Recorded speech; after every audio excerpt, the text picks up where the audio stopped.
Thank you, Joe. We don't always get a chance to talk about our experience. People see the product, but they don't really know where it comes from, right? So, like Joel said, my name is Alisa Brock. I'm the owner of the Drama Mama Bookshop, and I'm a writer, and I basically just make notebooks all day long. Well, I used to just make notebooks all day long. Now I do a bunch of HR stuff and all the stuff they require you to do to run a business, which is lame, but you got to do it to do what you love. I'm originally from New Orleans, Louisiana. Yes, New Orleans. I'm the youngest of 7 children. A lot of people don't know that. So I got a lot of nicknames. They call me Kuda Kita, Lily, Weekly, Groovy. You get a lot of names when you're the youngest, right? Um, I didn't come from a particularly lavish childhood. I experienced a lot of things growing up that I probably should have never experienced. But I held on to journaling and writing things down.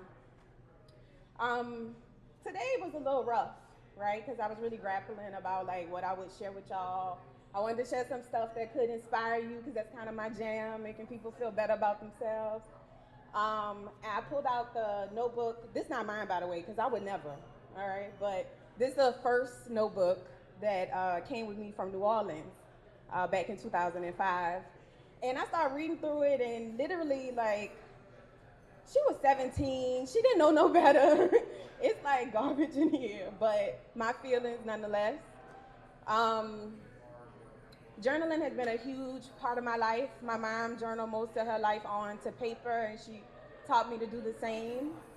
I came here back in 2005, where after Hurricane Katrina, so I ended up evacuating to Pasadena, Texas. And then the next day, I found out we weren't going back home. So I came to Baltimore with $100 in a suitcase, right? That's all I had. I hopped from house to house. I was basically homeless. The Red Cross put me inside of a hotel at BWI while I went to school at Coppin State. Now, y'all know what Coppin is, right? And y'all know what the airport is, right? So I had to hop on the light rail in a city I ain't know nothing about. People thought I talked funny. Y'all talk funny. I'm used to it now, though. And I went to school, and I figured it out step by step until Coppin could make room for me on campus, right? I always had an entrepreneurial spirit. Like, I used to take the skirts, um, the shorts really, that girls would wear with the plaid and stuff, and I turned into A-line skirts and sell them for like $5. I thought I was balling back then. I was like, I'm $5. I do it for $5. It was a big deal. So I had that energy. But I love to write. I also read a lot, and I talk to people a lot. So I'm good at making friends. I can meet people, talk to people anywhere. Um, Back then, I would at lunchtime I would go to like every clique in the little, on the playground, and I laugh and crack jokes with everybody. And then when I was done, I would go to the stairwell and read. Like, I loved literature. I love romance novels in particular. Terry McMillan, Eric Jerome, Dickey, all the stuff you shouldn't be reading at 15. I was reading it. I wanted to be like the women they wrote about. They were strong. They had autonomy over their own bodies. And I really wanted to be like the writers because they were so good at telling stories and talking about people who looked like me. I had a teacher who saw me reading. I went to Walter L. Cohn. Look it up. You find out what it's like in the early 2000s. Um, he took me to the side because he saw me reading in a school where people weren't typically reading. And he got me into dramatic interpretations. I did speech and debate. And we would go off to like these really lavish high schools. And I had never knew kids could live so lavish my whole life. These kids had Hummers. They had all kinds of stuff I never even saw in person before. And I would go there and I would tear them up, okay, in speech. They had access to books I ain't never heard of, and I would tear them up. That put confidence in me. It made me feel like I could go anywhere and do anything with myself. So I have a real strong regard for educators. The reason I make journals Mostly it's because I need them to process my thoughts and my feelings. I used to just pour out like everything that went wrong in life on the paper. I just, just jot it all down. I didn't have much of a voice growing up that I could use. I had one, they just ain't like it. But I would write it down. Back in 2012, I know the year because a lot of wild stuff was happening back then.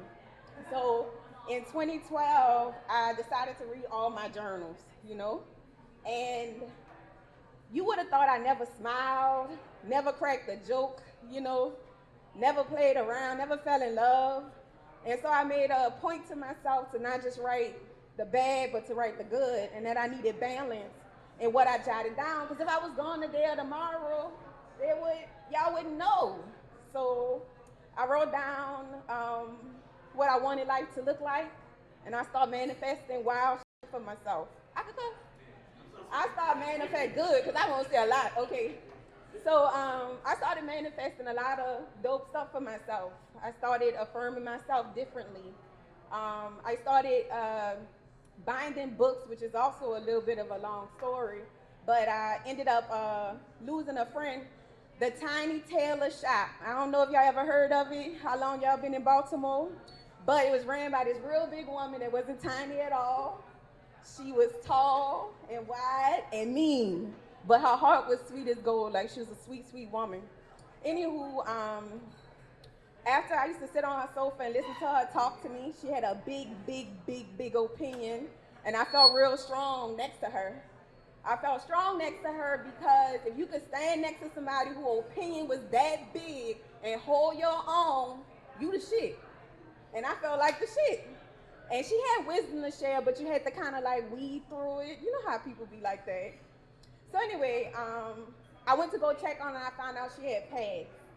And I'm the kind of person that's gonna check on you. Like, what's wrong? You answer the first call, I'm coming to your door, I'm gonna find out if you're good. If I rock with you like that and you let me, I'm gonna do it. So I went to check on her and found out she had passed, right? And so I literally just waited downstairs, we did a wellness call, and it kind of jacked me up a little bit.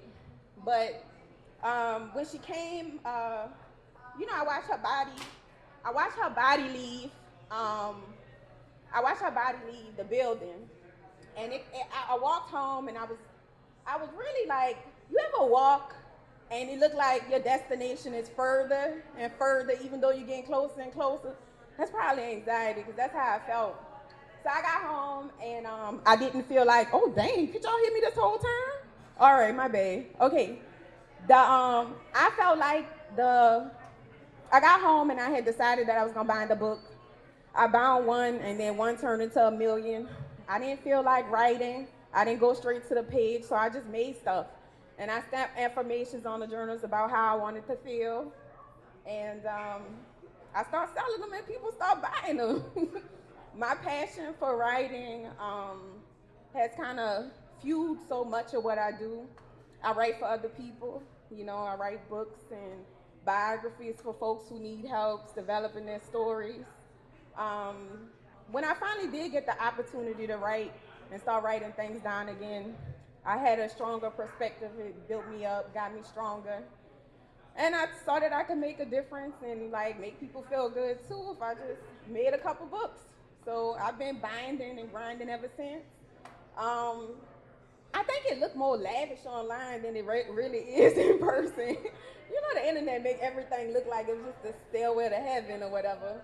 But it's been rough. It's not easy running a business, but I knew I wanted to do something I love, and I get to do it every day. I get to like make stuff, and a bunch of people in Baltimore got my books now, and in DC, I'm like, what? And they be telling me how they like using it and shit. I be like, what? She's like, I used it for my wedding. My baby was born. I was like, dang, that's powerful. I'm helping you manifest some good stuff, and I'm a part of that. And that's really the thing that keeps me going. I'm not that good at celebrating small moments. I'm almost done. I'm not that really good at celebrating, not small moments, but celebrating myself as much as I should. But we're about to open up a kiosk in the airport, y'all. That's a big deal. Look at little old me, $100 in a suitcase. That that girl bad. Like, I really did that. You know, I did that by myself, hard and all. I did that. So I've been working on celebrating myself, you know, so I know how far I come. And it feels good. It feels uncomfortable, but I'm getting there. Well, if you fly, you know, you going somewhere, we gonna be in Concourse A. You can see all the light I got in that airport. Got some real shit up there. Yeah, some shit y'all can feel. Tell people about that shit, write shit down. All right, that's it, y'all. Thank y'all.